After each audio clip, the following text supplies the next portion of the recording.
Hello, hello, good morning, students. Our today's lecture is Triarchic Theory of Intelligence. It comes under your first chapter, Intelligence, and today we will study about the theory that is known as Triarchic Theory of Intelligence. It was given by Sternberg. The Sternberg gave this theory, and Robert Sternberg, he was a psychologist and psychometrician born on December 8, 1949. He has many contributions in the field of psychology. He gave this theory of intelligence, and in 1985 Robert Sternberg proposed this theory, and according to this theory there are three basic types of intelligence. Three basic types of intelligence. Prior to this, we studied about the different types, 7 types of intelligence by Howard Gardner, and now there is 3 types of intelligence according to Robert Sternberg. So, according to Sternberg, the 3 types of intelligence are componential intelligence, experiential intelligence, and contextual intelligence. Componential, experiential and contextual intelligence. बच्चों, जो हमने first किया था concept of intelligence, उसमें भी मैंने आपको बताया था जो डेफिनेशन है इंटेलिजेंस की वो रॉबर्ट स्टर्नबर्ग ने दी है, the ability to adapt, to shape and the select environment to accomplish one's goals and those of one's society and culture. तो इन्होंने एनवायरनमेंट के ऊपर स्ट्रेस किया है, जिसमें इन्होंने एनवायरनमेंट को शेप करना, सिलेक्ट करना और मॉडिफाई करना अपने अकॉर्डिंगली, ताकि इंसान अपनी नीड्स को सेटिस्फाई कर सके. उसको ही इंटेलिजेंट बोला है, रैदर देन कि it is a heredity, but it can be learned later in life also. तो now first we will hear diagrammatic representation is here like intelligence. The first is the componential. It is also called the analytical. Here, as you are seeing in the diagram, in the componential, this type of intelligence is used for solving problems, learn the new information, making judgments, evaluating, problem solving. We will read this in detail. Second one, creative, also known as experiential. Creative, as you know, to learn something new. The same thing is done in a different way. Novelty problems, unique solution situations are there, and apply learned material to novel situation. जो भी हमने learn किया है उसको हम अलग अलग ढंग से पेश करते हैं. The third one is practical, also known as contextual. Here comes adaptation, shaping and selection. अपनी इंटेलिजेंस के अकॉर्डिंग हम अडाप्ट कर जाते हैं एनवायरनमेंट के अकॉर्डिंग, चाहे एनवायरनमेंट हमें सूट करे या ना करे, लेकिन हम उस अपने आप को अडाप्ट कर लेते हैं if we have such type of intelligence. And a time comes when the environment start suiting us. Shaping, if we are not satisfied with the environment तो हम उस एनवायरनमेंट को अपने अकॉर्डिंगली शेप दे सकते हैं, चेंज कर सकते हैं. We have this capability. And the selection, अगर हमें वो एनवायरनमेंट पसंद नहीं आ रहा है तो हम अपने अकॉर्डिंगली नए एनवायरनमेंट को सिलेक्ट कर लेते हैं. एनवायरनमेंट भी around us, the things around us, the living, non living, the things around us, they form the environment. जैसे आप स्कूल में आए तो स्कूल का भी एक एनवायरनमेंट होता है, उसमें ज़्यादातर हम टीचर्स के साथ, हमारे फ्रेंड्स के साथ, एडमिनिस्ट्रेटर के साथ, प्रिंसिपल के साथ, पियोन के साथ, हर किसी के साथ डील करते हैं. तो उनके साथ एडजस्ट होना, नई सिचुएशन में आना, अगर आप बहुत जल्दी एडजस्ट कर जाते हैं it means you are quite intelligence enough. Rather कि आप लोग अलग अलग स्कूल से आते हैं 10th के बाद, लेकिन उसके बावजूद भी आप नई सिचुएशन में आपको एडजस्ट कर लेते हैं, it means you are apt in practical intelligence. The second diagram here represents examples. जैसे एनालिटिकल में आप एनालाइज करते हैं, कंपेयर करते हैं, एवेलुएट करते हैं। एनालाइज मीन्स उसके पूरे कंपोनेंट्स को जानना, उसकी तह तक पहुंचना कि ये क्या है, कैसे हुआ, क्यों हुआ।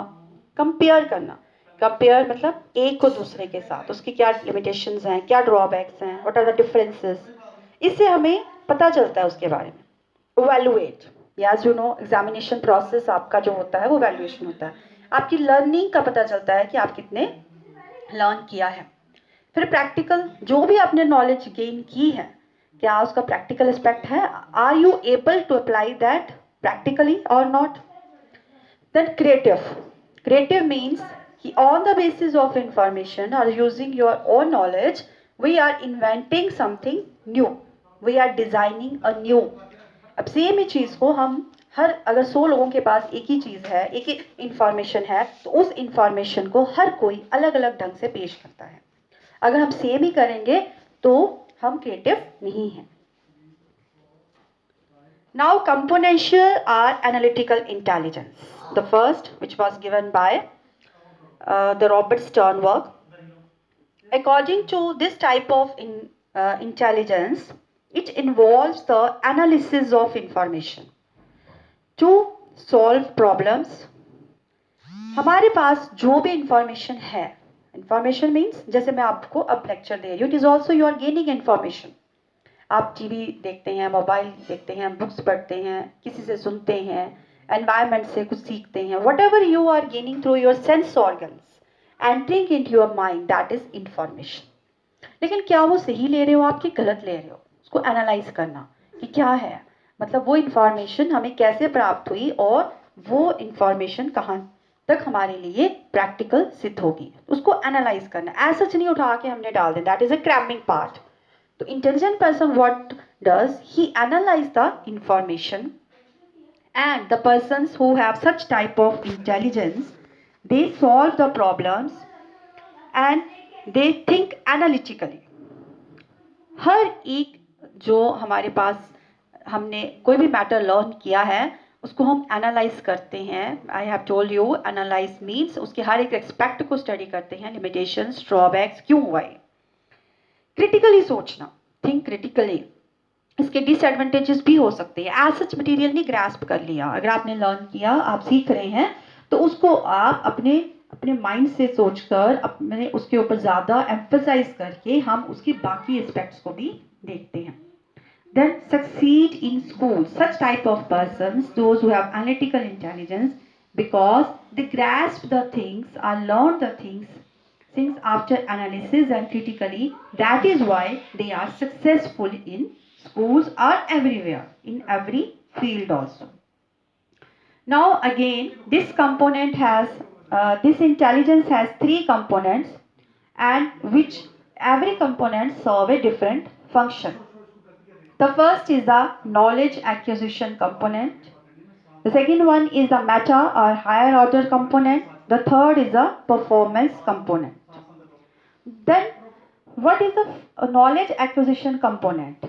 As the name is indicating, the knowledge acquisition component means to acquire the knowledge, to gain the knowledge, and it is responsible for learning and acquisition of the ways of doing things. How the things are done, how they are required, और हमने कैसे कोई काम करना है, इसको हम सीखते हैं through the knowledge acquisition component. अब जो सेकेंड कंपोनेंट है मेटा और हायर ऑर्डर कंपोनेंट, ये क्या करता है, इसमें हमने जो नॉलेज एक्वायर कर ली उसके बाद हम प्लानिंग करते हैं कि हमने क्या करना है और कैसे करना है। Whenever you have a project, तो आप उस प्रोजेक्ट को करने के लिए सबसे पहले क्या करते हो, नॉलेज, उसकी प्लानिंग करनी है, how to do and what to do. That is the meta और higher order component.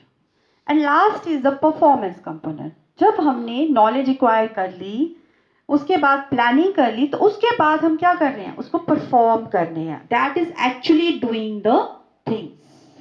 Okay, so these are the components of the componential और analytical intelligence. मैं आपको इसमें एक एग्जांपल देती हूँ कि जैसे आपको होमवर्क मिलता है, आपको होमवर्क आजकल ऑनलाइन भेजा जा रहा है पीडीएफ के थ्रू, तो that is a knowledge acquisition, you are acquiring the knowledge. उसके बाद आप उस होमवर्क को कैसे आपने अपने नोट्स पे करना है, कैसे आपने उसको लर्न करना है, किस तरह से आपके एग्जामिनेशन पॉइंट ऑफ व्यू से आप उसको रिकंस्ट्रक्ट करते हो, और कैसे आप सोचते हो कि अगर आप टाइम टेबल बनाते हो या अपनी बुक्स लगाते हो, तो that is a planning part, that is the planning part that goes on your mind. उसके बाद एक्चुअल में जब आप जो आपने सोच लिया है कि हमने इसको इस तरह से करना है, उसके बाद जब हम करने लगते हैं उसको practical, that is the practical part are the performance component. So it's very very important, that is why इसमें स्टेप बाय स्टेप है, इट इज साइंटिफिक, लॉजिकल, और इसीलिए इसको कंपोनेंशियल इंटेलिजेंस या एनालिटिकल इंटेलिजेंस कहा गया है। और इसी में साइड पे मैंने दोबारा से एग्जांपल्स दी हैं। एनालिटिकल इंटेलिजेंस में मेटा कंपोनेंट्स हैं, परफॉर्मेंस कंपोनेंट्स हैं, नॉलेज एक्विजिशन कंपोनेंट्स हैं। देन क्रिएटिव में novel task, automated task. Practical में अगेन हमने सिलेक्ट करना है, शेप करना है या अडेप्ट करना है। ओके, सो अब नेक्स्ट इज द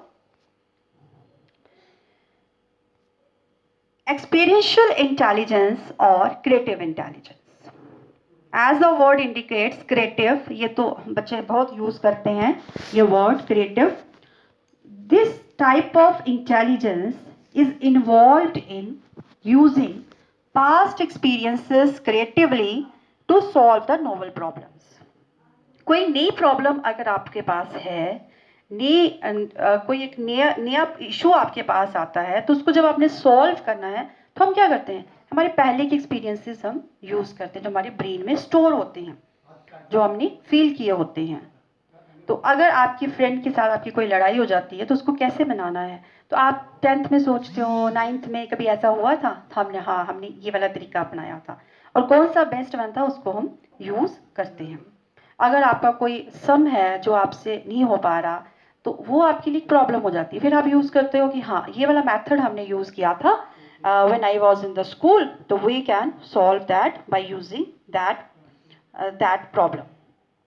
ओके, तो persons high on this aspect, they integrate different experiences in an original way to make new discoveries and inventions.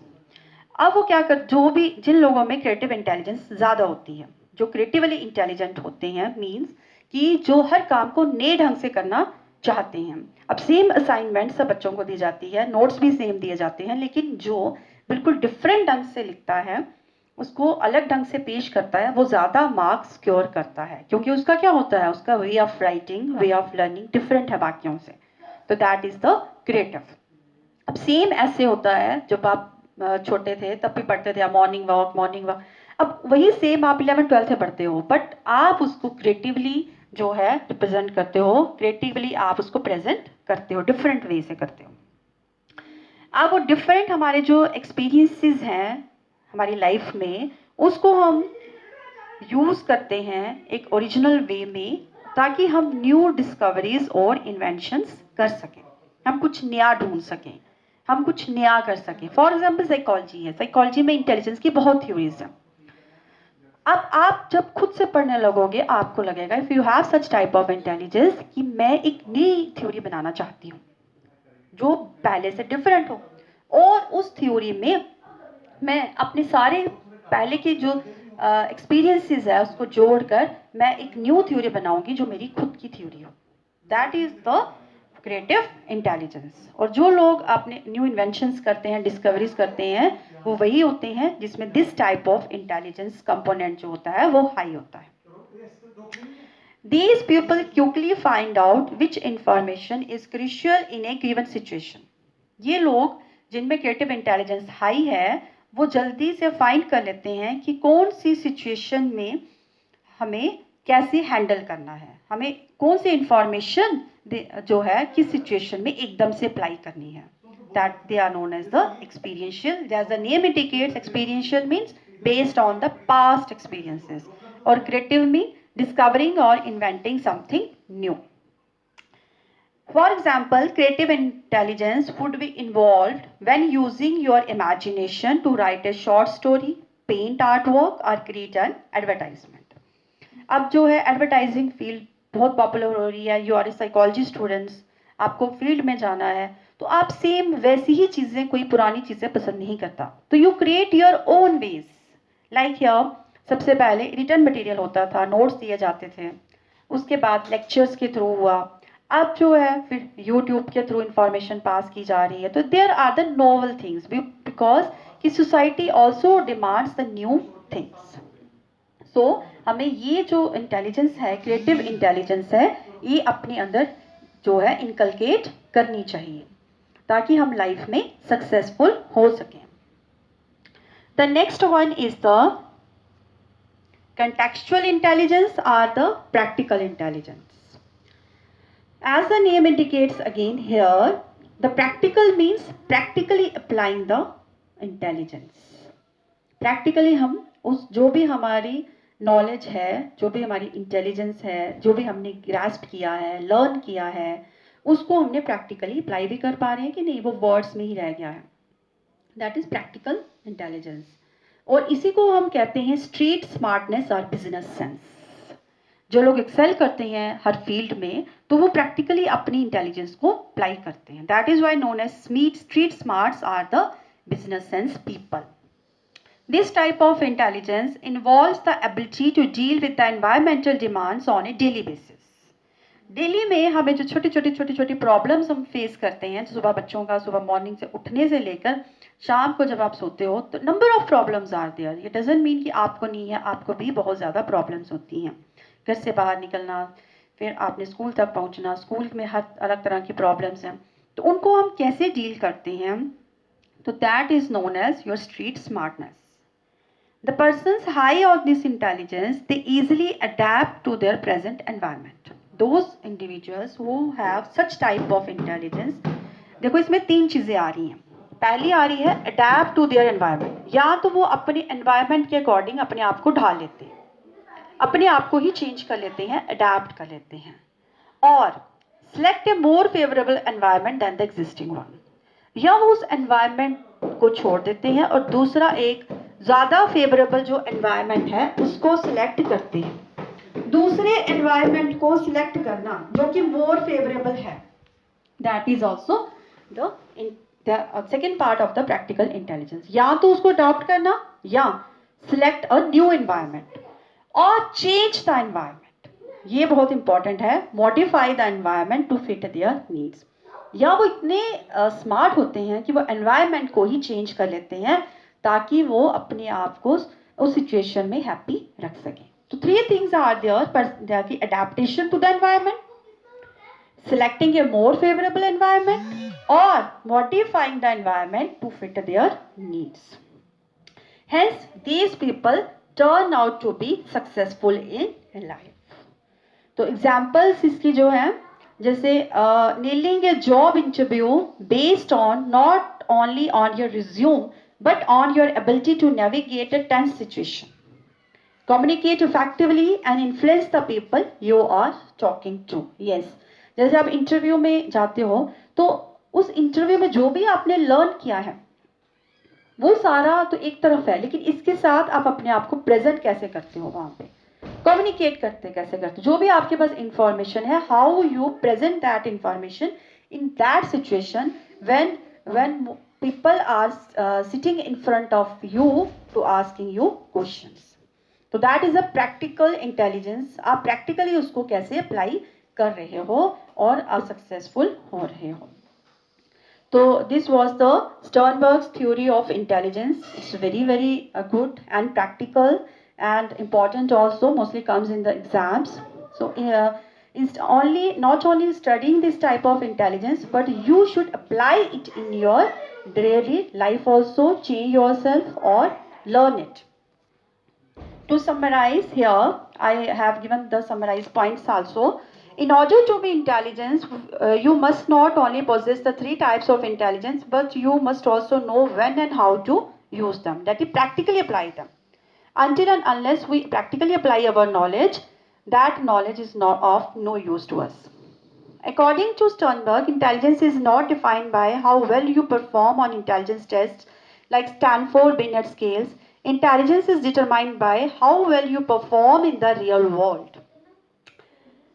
Furthermore, traditional intelligence tests only count for analytical intelligence. They do not measure creative or practical intelligence. Yes, this is the most important point here. We have a number of practical the intelligence tests और हम वो apply भी करते हैं, खुद अपने आप में भी हम करते हैं, दूसरों पे करते हैं. तो उनके स्कोर्स के बेस पे हम किसी को इंटेलिजेंट, लो इंटेलिजेंट, जीनियस, एवरेज नहीं कह सकते हैं, क्योंकि मोस्ट ऑफ द टाइम आप कहते हो ये बच्चा तो पढ़ता ही नहीं है, लेकिन ये कैसे एक्सेल कर जाता है हर एक फील्ड में. It means that the intelligence test they only measure the analytical type of intelligence. The contextual intelligence or the other type of experiential intelligence is not studied in or in those test, क्योंकि practical तो on spot situation के according होगी, वो आप writing में कैसे बता सकते हैं, और जो हमारे एक्सपीरियंसेस को यूज़ करना, हमने क्रिएटिविटी देना, वो भी टेस्ट में नहीं दे सकते हैं. तो यहाँ पर ये स्टर्नबर्ग जी ने कहा है कि सिर्फ जो हमारे स्कोर्स आते हैं, IQ scores on the basis of test, they are not sufficient for measuring the intelligence, but the contextual and the experiential intelligence that is at the time of need is also very, very important. People who possess what Sternberg calls successful intelligence possess the ability to do the following: create and achieve their own idea or success within their own socio-cultural context. वो जो भी लोग ये 3 तरह की intelligence को acquire करते हैं, वो अपने एनवायरनमेंट को, अपने एनवायरनमेंट को अपने अकॉर्डिंगली जो है क्रिएट कर लेते हैं और अचीव भी कर लेते हैं अपनी सक्सेस को, क्योंकि वो एनवायरनमेंट को क्या करते हैं, या तो अडैप्ट करते हैं या चेंज कर देते हैं, या फिर एनवायरनमेंट को खुद ही दूसरे एनवायरनमेंट में जाके फिट हो जाते हैं. Identify and maximize their personal strengths and compensate for their personal weakness in order to achieve the success. Yes, it's very, very important कि आपने अपनी जो स्ट्रेंथ्स हैं और अपनी वीकनेसेस है उसको फाइंड आउट करना है, आइडेंटिफाई करना है, मेरी ये वीकनेस है, मेरी ये स्ट्रेंथ है, और उन्हीं स्ट्रेंथ, बिकॉज ये इंडिविजुअल डिफरेंसेस की वजह से हर एक की अलग अलग होगी. तो जब तक हमें खुद के बारे में ही नहीं पता होगा तो हम अपने आप को चेंज कैसे कर सकते हैं या अपनी कैपेबिलिटीज को कैसे यूज कर सकते हैं. So first is the identification of the strengths and weaknesses, and in order and after that we have to use our strengths and remove our weaknesses by after identifying them. Adopt to modify or select environment so that they can achieve their idea of success, and balance creative, analytical and practical intelligence. There should be a balance between the 3 types of intelligence. All the 3 are very, very important for the success of a life. Okay, thank you very much.